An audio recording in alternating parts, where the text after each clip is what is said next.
What's he doing?" They laughed at the boy planting willow trees in the creek until the flood came. They called him crazy, a 13-year-old boy, knee-deep in creek water, shovel in hand, planting sticks. Not trees, not even saplings. Sticks. Old man Garrett laughed from his fence line. "Boy's lost his mind," he told anyone who'd listen. Even Thomas Ashford's own brother made jokes at the dinner table. But 6 months later, when Millbrook Creek rose 8 feet in a single night and carved away half the valley's best pasture land, those sticks were the only things standing between survival and devastation. This is the story of how a quiet kid with blistered hands and a lesson from his uncle changed an entire farming community. If you love real stories about wisdom, persistence, and the land, hit subscribe right now. And drop a comment telling us where you're watching from. We read every single one. October in rural Pennsylvania. Morning frost still on the grass.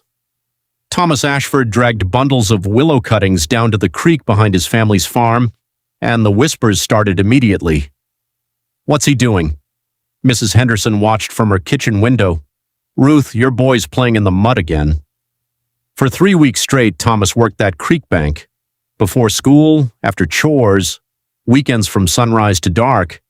200 willow whips pressed into the wet soil, one every 18 inches, along 300 feet of creek. And the jokes got louder. "Is he planting sticks?" Old man Garrett leaned on his fence post, shaking his head. "Son, that creek floods every spring. You're wasting your time." Thomas looked up. "Yes, sir." Then he went right back to digging. At dinner, his older brother Jake couldn't resist. "Dad, can I start a project too? I want to plant toothpicks in the driveway." The table erupted in laughter. Their father shot Jake a stern look, but even he was trying not to smile. Thomas said nothing. He never did. He just kept working. Because Thomas Ashford wasn't the type to explain himself, he was the type to prove it. The kid who saw what others missed.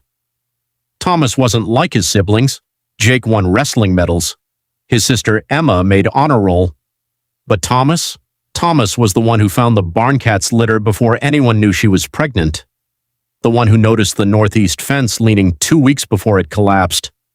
The one who could tell it was going to rain by watching how the cattle grouped in the pasture. He didn't talk about what he knew. He just watched, remembered, and acted. He'd spent July with Uncle Warren, his mother's brother. Warren wasn't a farmer, he was a retired USDA soil conservationist who'd spent 30 years helping farmers stop losing the ground they couldn't afford to lose. One evening, they walked to a neighbor's property. The creek had carved out the bank 15 feet deep. An entire pasture, half gone, thousands of dollars in damage. Warren stood there quietly, then said, "You know what could have stopped this?" Thomas guessed. "Retaining wall?" "Too expensive," Warren said. "Too rigid. Water just goes around it." He handed Thomas a thin willow branch. "This, 100 of these." The lesson he never forgot.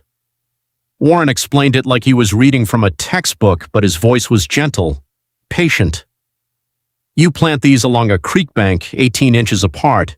2 years, maybe 3, the roots go down 10, 15 feet. They don't fight the water, they dance with it. They bend, they flex, they hold." That night, Thomas read the manual by flashlight. Willows may be the single most cost-effective tool for stream bank stabilization in temperate climates. He knew exactly where he needed them. They thought he'd quit. Thomas used his birthday money and summer wages, $47, to order 200 willow whips from a conservation nursery in Maryland. When they arrived in burlap bundles, the ridicule intensified. "Still at it, huh?" Old man Garrett called out during week 2. "You're aware those are going to wash away first high water, right?" Thomas nodded politely. "Maybe so, sir," and kept planting. But nature wasn't kind. December brought the coldest snap in 15 years, 3 nights below zero. 40% of the cuttings turned black and died.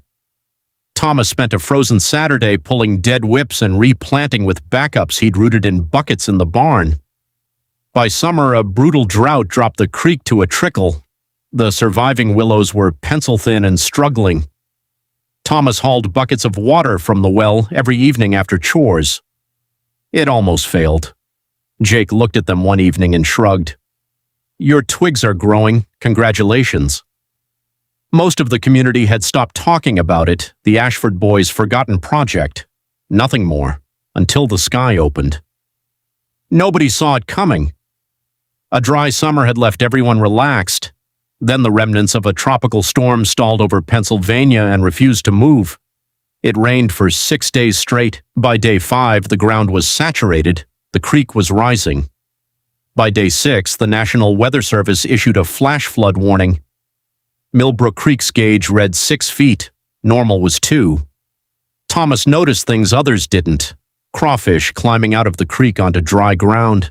Muskrats moving their dens uphill. "Dad," Thomas said that afternoon, "it's going to flood. Bad." His father frowned. "We've seen high water before." "Not like this." That night, rain hammered the roof like fists. Thunder rolled continuous. The family gathered in the living room watching emergency broadcasts. The creek was at 7 feet, then 7.5. Thomas's father looked at him across the room. "Your willows." "We'll know tomorrow," Thomas said. Dawn came gray and heavy. The rain had stopped. Millbrook Creek stood at 8.3 feet, the highest in recorded history. The Ashford family walked the valley to assess the damage, and what they saw was heartbreaking.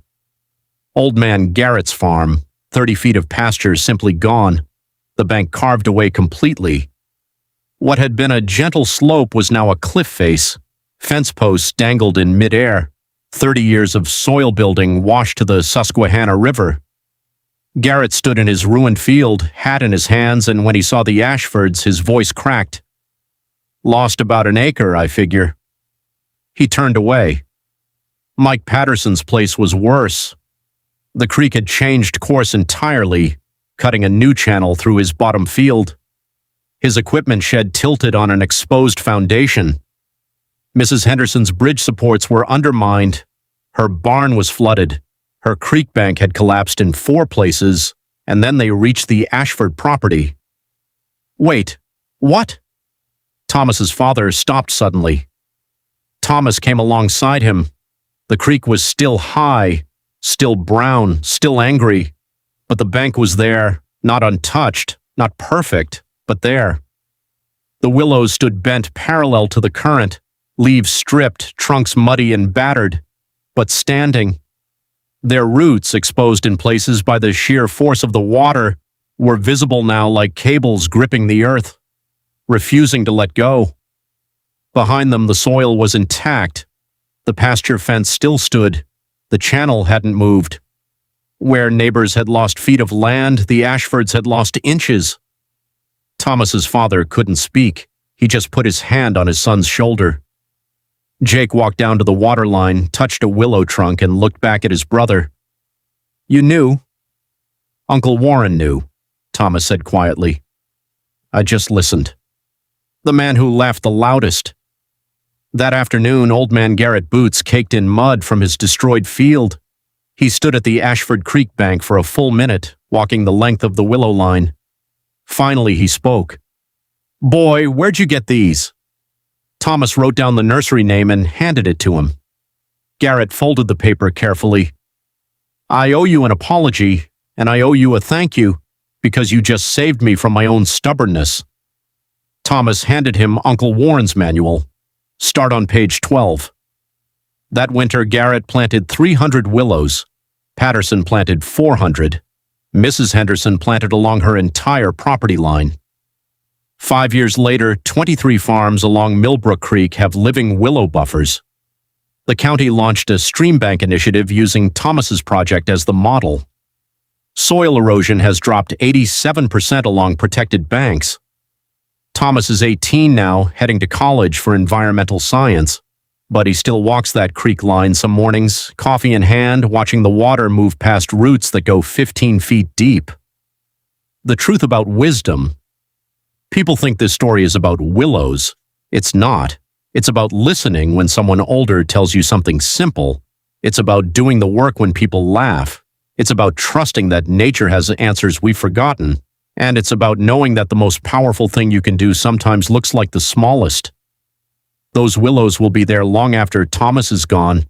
Their roots will hold that ground for his children, maybe their grandchildren. That's not pride, that's just how willows work. If this story moved you, subscribe right now. We share real farming wisdom and stories that last generations. Drop a comment. What's one piece of old wisdom you wish more people knew? We'll see you in the next one. The roots you can't see are holding everything together,